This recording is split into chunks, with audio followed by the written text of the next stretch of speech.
Hello, this is a new lecture series of the structural analysis. इसमें हम लोग आज जो डिस्कस करने जा रहे हैं वो है डिटर्मिनेसी और इनडिटर्मिनेसी के बारे में। सबसे पहले हम लोग ये देख लेते हैं कंडीशन फॉर स्ट्रक्चर्स क्या होती हैं। कंडीशन फॉर स्ट्रक्चर्स 3 होती हैं, जिसमें से पहली होती है ईच एंड एवरी पॉइंट और member should be in equilibrium. मतलब हमारे स्ट्रक्चर का हर एक पॉइंट या मेंबर इक्विलिब्रियम में होना चाहिए।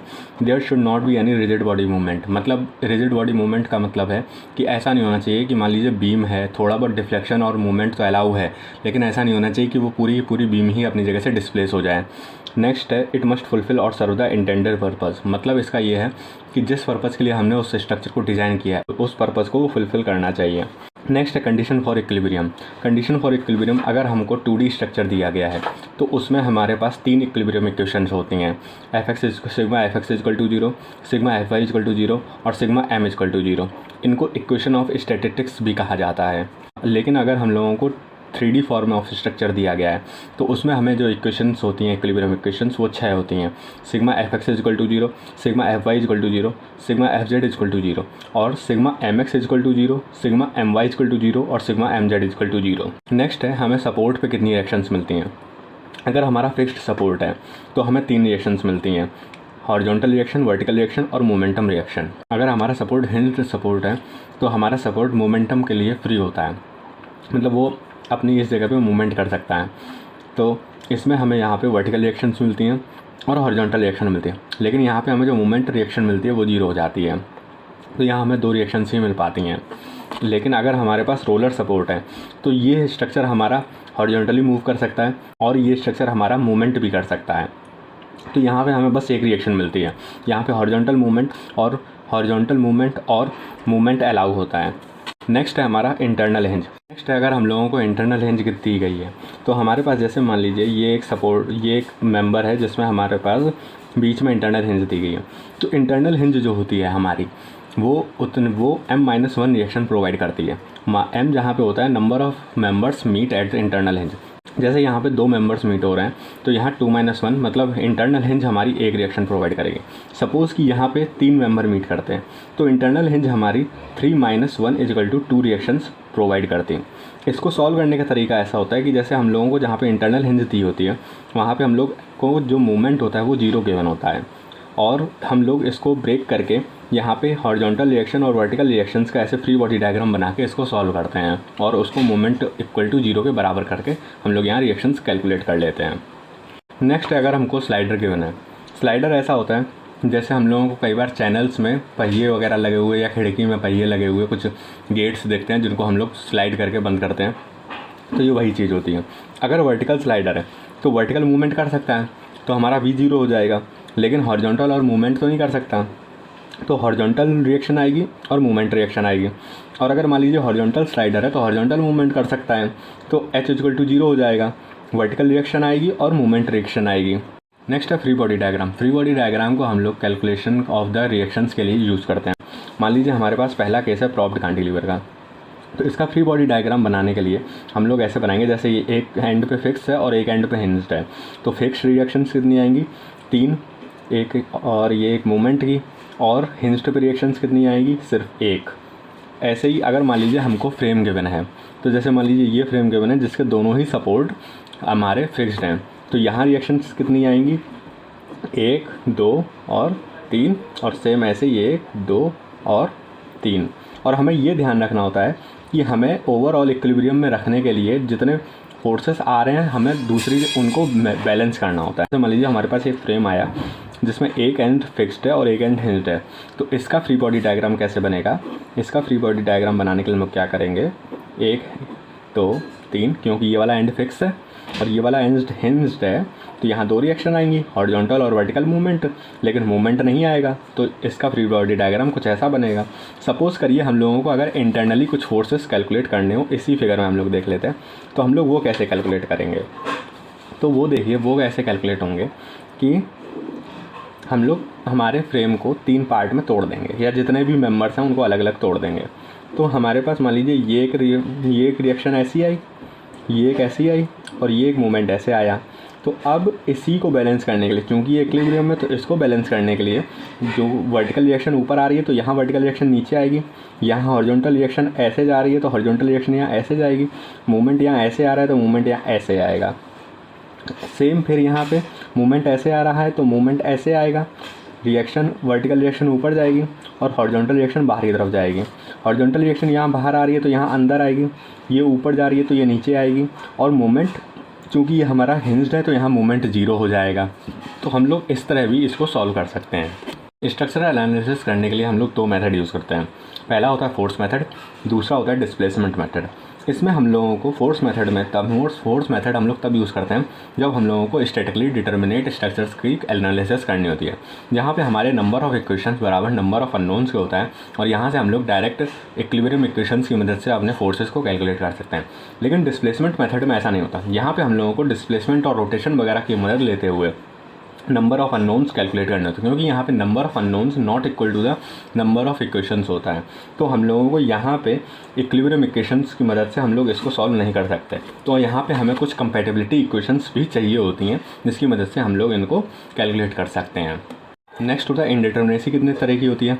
इनडिटर्मिनेसी हमारी दो तरह की होती है।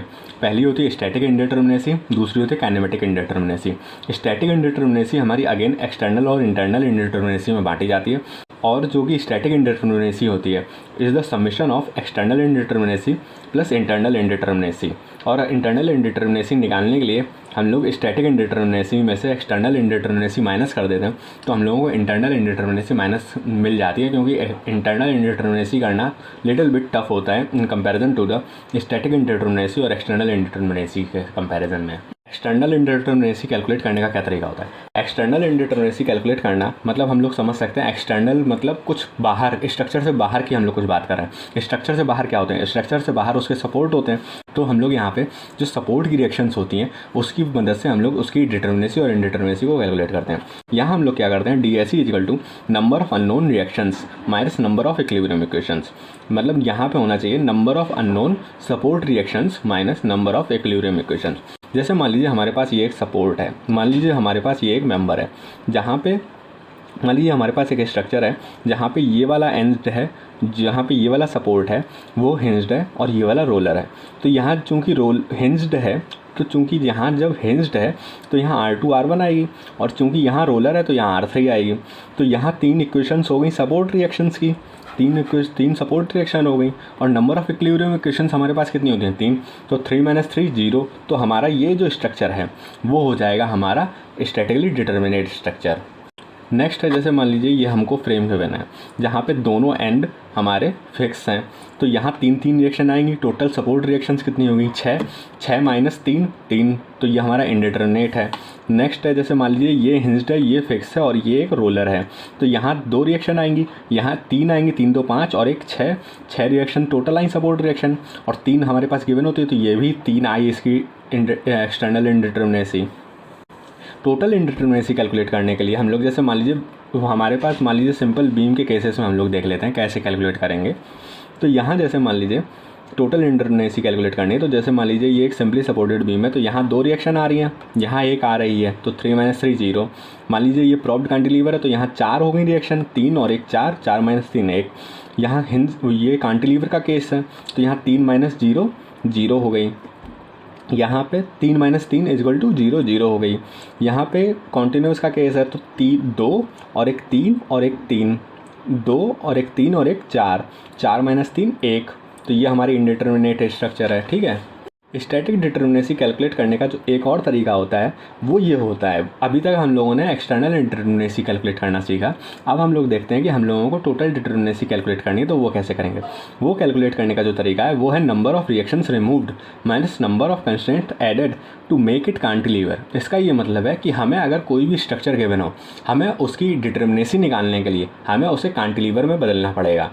अब देखिए जैसे यहाँ पे हमको सिंपली सपोर्टेड बीम एक गिवन है, तो यहाँ पे हम लोगों को इसे कैंटिलीवर बनाने के लिए मान लीजिए हम लोगों को ऐसे कैंटिलीवर बनानी है, तो हम लोग क्या करेंगे, ये हम लोगों ने इस एंड को मान लिया कि हमें ये वाला एंड फिक्स करना है। तो ये बीम है, यहाँ पे 2 रिएक्शन पहले से आ रही हैं, यहाँ एक रिएक्शन आ रही है, तो हम लोगों को जब यहाँ फिक्स करना है इसे, तो एक मूवमेंट की इक्वेशन दे दें तो ये फिक्स हो जाएगी। ठीक है। और ये हमें हटाना पड़ेगा कैंटिलीवर करने के लिए, तो नंबर ऑफ़ रिएक्शंस रिमूव्ड कितनी हो गई? 1। और नंबर ऑफ़ कंस्ट्रेंट एडेड कितने हो गए? ये भी 1। तो ये हमारा सिंपली सपोर्टेड का केस जो है वो डिटर्मिनेट हो गया।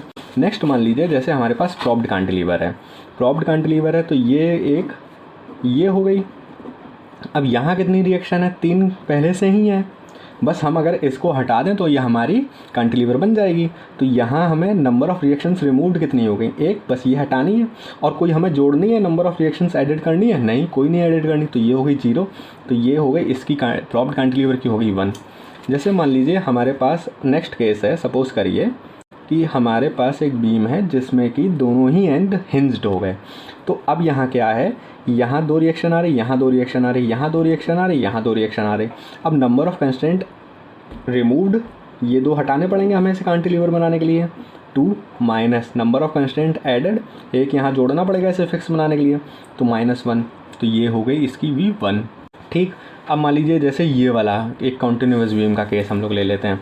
सपोज़ करिए कि हमारे पास ये है और ये रोलर है और ये है भी है रोलर, ठीक है। अब यहाँ पे 2 रिएक्शन आ रही हैं, यहाँ एक आ रही है, यहाँ एक आ रही है। इसको कैंटिलीवर बनाने के लिए हम लोग यहाँ एक जोड़ेंगे और इन दोनों को हटा देंगे। तो यहाँ कितनी हमें हटानी कितनी है, 2, ऐड कितनी करनी है, 1। तो इसकी भी रिएक्शन कितनी हो गई, 1, ठीक है। नेक्स्ट है, मान लीजिए हमें प्रॉप्ड कैंटिलीवर का केस गिवन है और हमारे पास लेकिन उसमें एक बीच में हिंज है। तो अब हमारे पास यहाँ कितनी रिएक्शंस इसको हमें करनी पड़ेंगी इसको कैंटिलीवर बनाने के लिए। तो देखिए ये तो कैंटिलीवर है, कोई दिक्कत नहीं है, हमको ये रिएक्शन एक हटानी पड़ेगी, ठीक है। लेकिन ये रिएक्शन हटाने से क्या होगा, यहाँ हिंज है तो ये नीचे गिरेगी, यहाँ पे नीचे गिरने लगेगी। तो यहाँ इस मूवमेंट को फिक्स करने के लिए हमें एक रिएक्शन यहाँ देनी पड़ेगी जो मूवमेंट रोकने के लिए। तो एक हिंज तो हटाई हमने, यहाँ वाली जो रिएक्शन, और एक मूवमेंट वाली दे दी। तो इसकी स्टैटिक डिटर्मिनेसी कितनी हो गई, 0।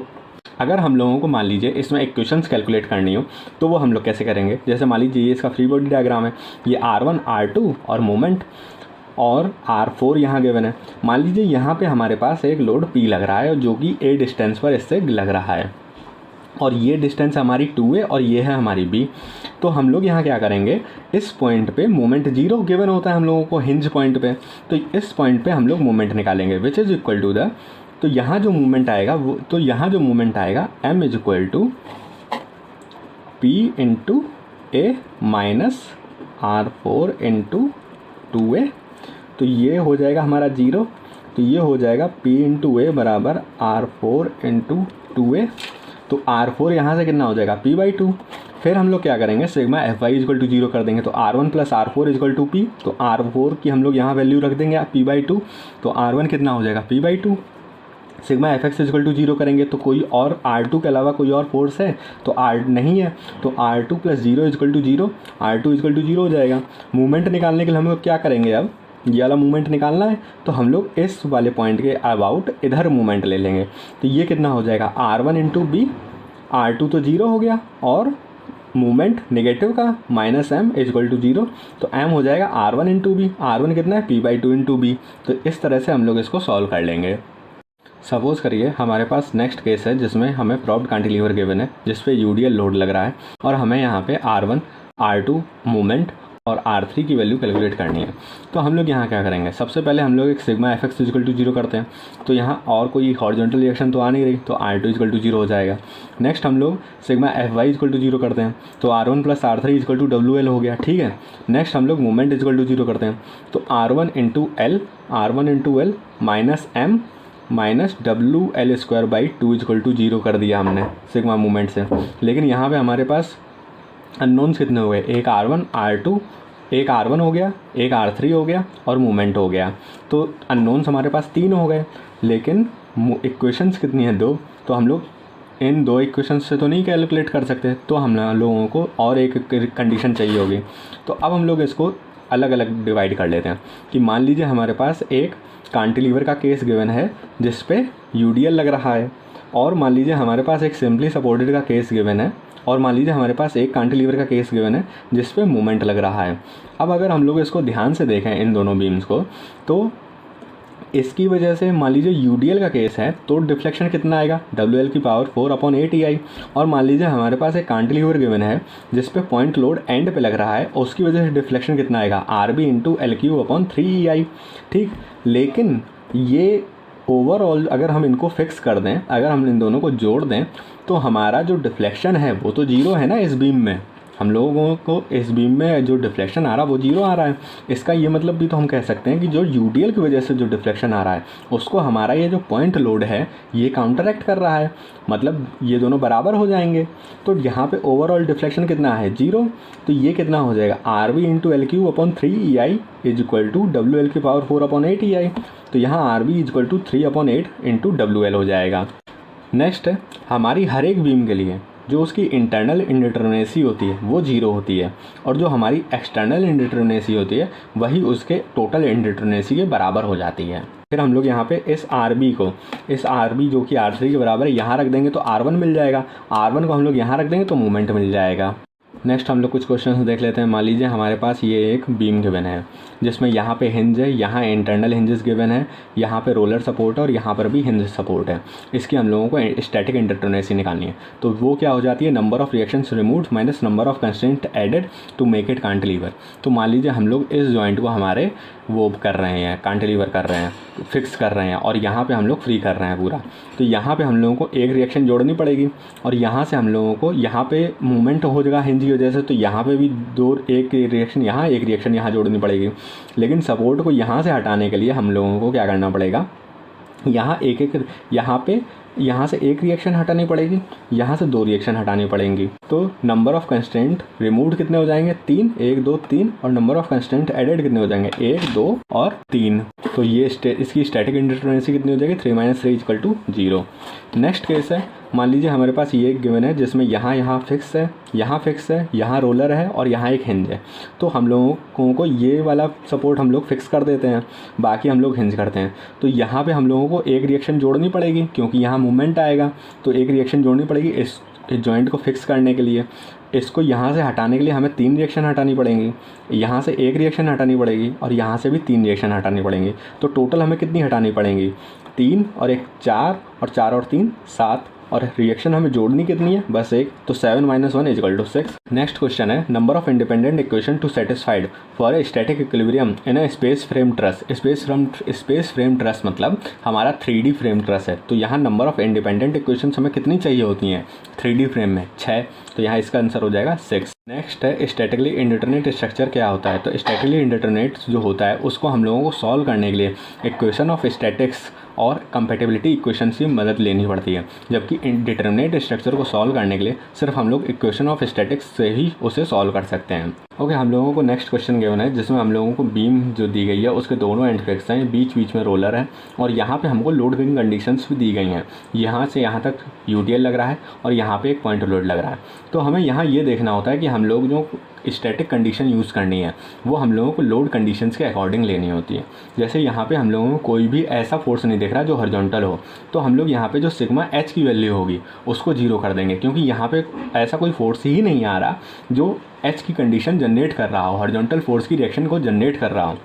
तो भले ही यहाँ पे फिक्स है, लेकिन यहाँ पे जब हम लोग लोड लगा दे रहे हैं तो कोई हॉरिजॉन्टल फोर्स आ रहा है नहीं आ रहा है। लेकिन अगर मान लीजिए यहाँ पे इंक्लाइंड लोड दिया होता तो हम लोग सिग्मा एच की वैल्यू को कंसीडर करते हैं। लेकिन जब हम लोगों को यहाँ पे सिग्मा कोई भी फोर्स दिया ही नहीं गया है, जब हम लोगों को यहाँ पे कोई भी ऐसा फोर्स दिया नहीं गया है जो हॉरिजॉन्टल रिएक्शन को जनरेट करे, तो हम लोग यहाँ पे सिग्मा एफ वाई तो लेंगे लेकिन सिग्मा एफ एक्स नहीं लेंगे, उसको 0 कर देंगे और सिग्मा मूवमेंट लेंगे, क्योंकि ये मूवमेंट जनरेट कर सकते हैं और वर्टिकल रिएक्शन जनरेट कर सकते हैं, लेकिन ये लोड हॉरिजॉन्टल रिएक्शन नहीं देंगे।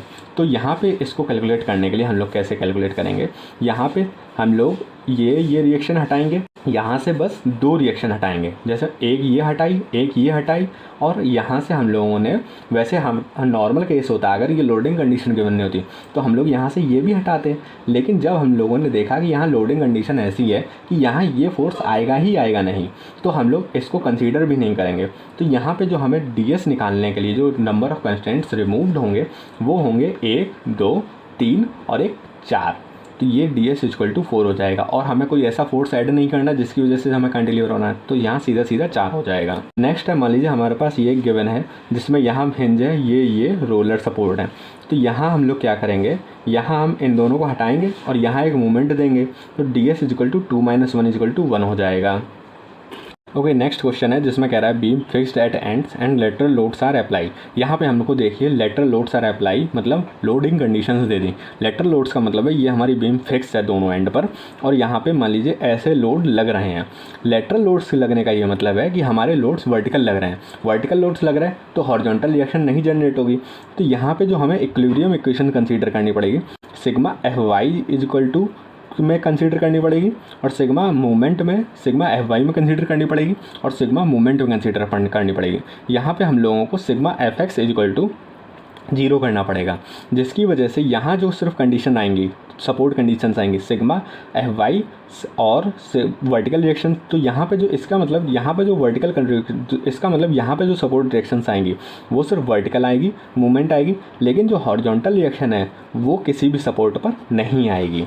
मतलब यहाँ पे हम लोगों को इसे कैंटिलीवर बनाने के लिए बस ये 2 रिएक्शन हटानी पड़ेंगी। तो यहाँ पे हमारा जो वो आएगा, जो हमारा स्टैटिक डिटर्मिनेसी आएगी, वो स्टैटिक इंडिटर्मिनेसी आएगी, उसकी वैल्यू आएगी 2, क्योंकि हमें यहाँ बस 2 हटानी है और कोई जोड़नी, तो उसकी वैल्यू हो जाएगी 2। नेक्स्ट है, सपोज करिए हमारे पास ये एक कंडीशन गिवन है, यहाँ पर भी हमें लोडिंग कंडीशन गिवन है, यहाँ रोलर है, यहाँ फिक्स है, यहाँ हिंज है, और हम लोगों को यहाँ पे अब यहाँ क्या करना पड़ेगा, यहाँ पे हम लोगों को हिंज है, 2 रिएक्शन पहले से ही है, और इसको मूवमेंट करने के लिए हम लोगों को यहाँ एक रिएक्शन जोड़नी पड़ेगी, इन दोनों को हटाना पड़ेगा, एक रिएक्शन यहाँ देनी पड़ेगी, तो यहाँ हो जाएगा ds इक्वल टू 0। नेक्स्ट है फ्रेम। फ्रेम में हम लोगों को फ्रेम की स्टैटिक इंडिटर्मिनेसी कैलकुलेट करने का तरीका देखना है। जैसे मान लीजिए हमारे पास ये एक फ्रेम गिवन है, तो हम लोगों को इसकी स्टैटिक इंडिटर्मिनेसी कैलकुलेट करने के लिए यहाँ कट लगाना पड़ता है, और ये कट हम लोग इस तरह से फ्रेम में लगाते हैं कि जिससे जो हमारा फ्रेम है उसके दोनों सपोर्ट्स अलग अलग हो जाएँ। फिर इन कट्स की मदद से हम लोग फ्रेम की स्टैटिक इंडिटर्मिनेसी कैलकुलेट करते हैं, जो कि होती है प्लेन फ्रेम के लिए ds equal to 3c minus R dash, जहाँ पे c होता है नंबर ऑफ कट्स और r डैश होता है number of constant added to make the fix support, और स्पेस फ्रेम के लिए होता है ds equal to 6c minus R dash. 6 यहाँ इसलिए हो जाता है क्योंकि इस 3D में जो हमें नंबर ऑफ रिएक्शन जनरेट होती हैं किसी भी कट पे या किसी भी सपोर्ट पे, वो 6 होती हैं, fx, fy, fz, mx, my, mz। जैसे मान लीजिए हमारे पास एक क्वेश्चन गिवन है जिसमें हम लोगों को एक फ्रेम गिवन है, जिसमें ये वाला सपोर्ट जो है वो हिंज है, ये वाला सपोर्ट फिक्स है, तो हम लोग यहाँ एक कट लगाएंगे। तो कट कितने लगे, 1, तो ds कितना हो जाएगा 3 इंटू 1 माइनस 1 माइनस 1 किस लिए, -1 इसलिए क्योंकि ये जो सपोर्ट हिंज है हमें इसे फिक्स बनाना है, तो यहाँ 2 रिएक्शन लग रही हैं, एक रिएक्शन हमें यहाँ ऐड करनी पड़ेगी, तो 3c माइनस आर डैश, तो 3 into 1 minus 1 equal to 2, ds ये हो गया। अब DSE एक्सटर्नल इंडिटर्मिनेसी क्या हो जाएगा, एक्सटर्नल इंडिटर्मिनेसी हो जाएगा total number of support equations minus number of compatibility equations. Support reaction कितनी आ रही है, 3 और 2 5, 5 माइनस 3 इसलिए क्योंकि जो प्लेन फ्रेम में हमें कंपेटिबिलिटी इक्वेशन मिलती हैं वो 3 होती हैं, sigma F X equal to 0, sigma F Y equal to 0 और सिग्मा एम इक्वल टू 0। तो ये हो जाएगा 5 माइनस 3 इक्वल टू 2। अब इंटरनल इंडिटर्मिनेसी कैलकुलेट करने के लिए अगर हम क्या करेंगे, ds minus DSE, static indeterminacy minus external indeterminacy, तो ये हो जाएगा 0, DSI equal to 0। Next question हमें गिवन है जहाँ पे हम लोगों को एक सपोर्ट फिक्स है, एक सपोर्ट हिंज है, और ऊपर ये हमें डबल स्टोरी फ्रेम दिया गया, और यहाँ पर हमें इंटरनल हिंज गिवन है। तो यहाँ हम लोग कट कैसे लगाएंगे, यहाँ हम लोग 2 कट लगाएंगे इस दोनों सपोर्ट्स को अलग अलग करने के लिए। तो एक कट यहाँ लगेगा, एक कट यहाँ लगेगा, और यहाँ पे हमको इंटरनल हिंज गिवन है, तो अब हम लोगों को इनको फिक्स भी करना है। तो यहाँ हिंज है तो यहाँ हमें एक रिएक्शन जोड़नी पड़ेगी। अब यहाँ पे क्या है, यहाँ देखिए इंटरनल हिंज है, तो इंटरनल हिंज कितने रिएक्शन प्रोवाइड करती है, इंटरनल हिंज हमें प्रोवाइड करती है number of members meet at the internal hinge -1, तो m-1 होता है उसका फार्मूला। तो नंबर ऑफ मेंबर्स कितने मीट हो रहे हैं यहाँ पे इंटरनल हिंज पे, 3 माइनस 1 इक्वल टू 2, तो इंटरनल हिंज ये हमें 2 रिएक्शन प्रोवाइड करनी पड़ेगी। तो हमें कितनी टोटल रिएक्शन ऐड करनी है इसको फिक्स करने के लिए, तो 2 + 1 3, तो यहाँ कितना हो जाएगा 3 इंटू 2, तो जो कट लगाए, और 1 एक यहाँ रिएक्शन और 2 जो यहाँ रिएक्शन हमें ऐड करनी है, तो ये हो जाएगा 1 + 2 इक्वल टू 3, तो ये हो जाएगा 6 - 3 इक्वल टू 3। ऐसे ही नेक्स्ट क्वेश्चन है, यहाँ पे भी ये डबल स्टोरी फ्रेम है, यहाँ पे ये एक हिंज है और ये एक रोलर है, और यहाँ 2 जगह हिंज दी गई है। तो हम लोग यहाँ पर भी सबसे पहले 2 कट लगाएंगे, तो कट हो गए 2। नंबर ऑफ कंस्टेंट एडेड कितने हो जाएंगे, यहाँ 1 ऐड करना पड़ेगा, यहाँ 2 कंस्टेंट ऐड करने पड़ेंगे, और यहाँ पे हमें 2 - 1 2 - 1 एक रिएक्शन हमें यहाँ ऐड करनी पड़ेगी।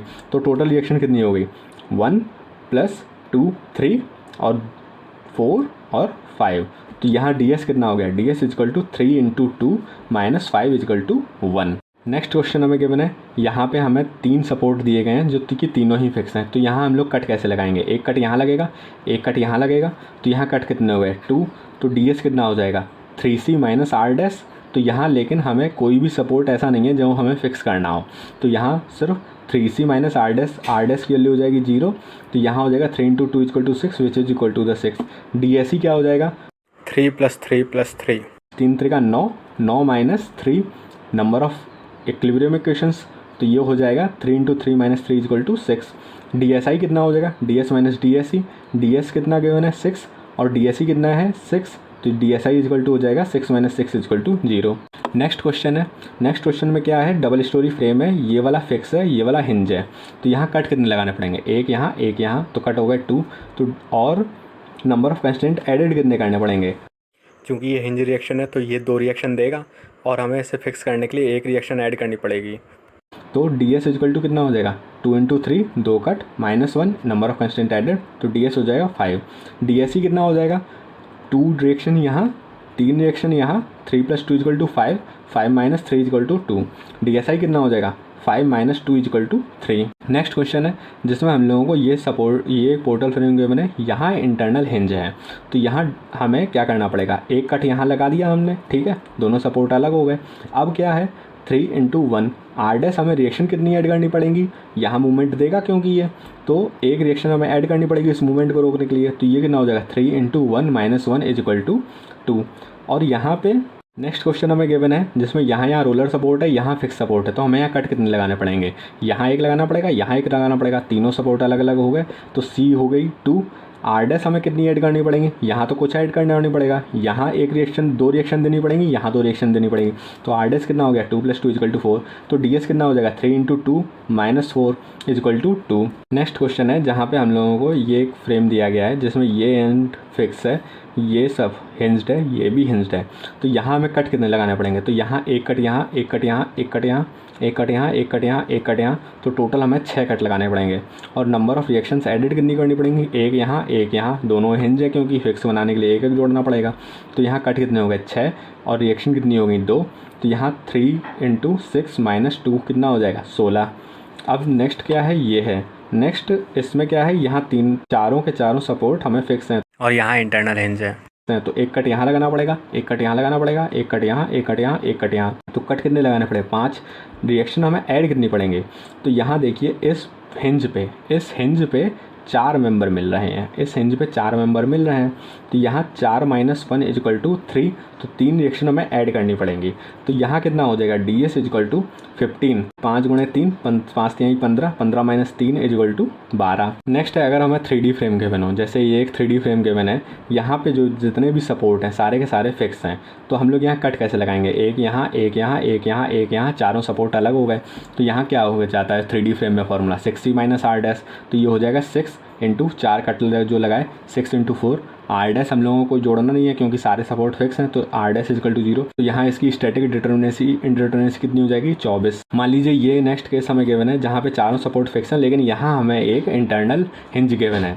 तो यहाँ पे फॉर्मूला क्या हो जाएगा 6c माइनस आर डैश। तो यहाँ हमने कट कितने लगाए 4, लेकिन यहाँ पे जो हिंज है 3D फ्रेम में जो 3 मूवमेंट देती है हिंज, हमें ये ध्यान रखना होगा, एक इंटरनल हिंज हमें 3 मूवमेंट देती है 3D फ्रेम में। तो यहाँ कितना हो जाएगा 6c minus R dash equal to 6 चौक 24 माइनस 3 इक्वल टू 21। हम लोग इसको ऐसे भी याद रख सकते हैं जैसे वहाँ पे क्या था m-1, तो यहाँ कितने मेंबर मिल रहे हैं m-1 equal to 2 minus 1 equal to 1, 1 into 3।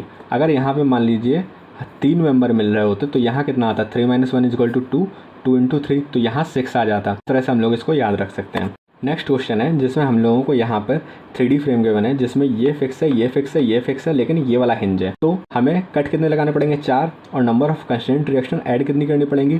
तो यहाँ पे देखिए ये इंटरनल हिंज है, तो इंटरनल हिंज 2 मेंबर मीट हो रहे हैं, तो ये हो जाएगा 2 माइनस 1 इक्वल टू 1। लेकिन 3D फ्रेम है तो यहाँ हमें 3 का मल्टीप्लाई करना पड़ेगा, तो ये हो जाएगा 3।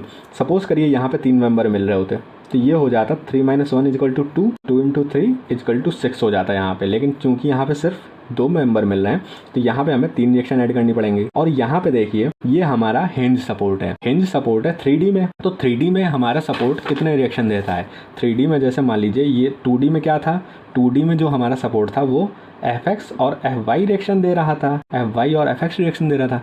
लेकिन 3D में फिक्स सपोर्ट पर 6 रिएक्शन जनरेट होती हैं। तो एक कितनी होती हैं? Fx, Fy, Fz, Mx, My, Mz, जिसमें से हमें फिक्स में ये तो मिल रही हैं, लेकिन फिक्स करने के लिए हमें हिंज में ये तो मिल रही हैं, लेकिन ये नहीं मिल रही, ये नहीं मिल रही, ये नहीं मिल रही, ये नहीं मिल रही। तो हमें टोटल रिएक्शन फिक्स करने के लिए हिंज को 3D में कितनी देनी पड़ेंगी? 4 रिएक्शन देनी पड़ेंगी। और तो कितनी हो जाएंगी? 3 + 4 = 7। तो यहाँ कितनी हो जाएगी? 6 × 4 = 24 - 7 = 17।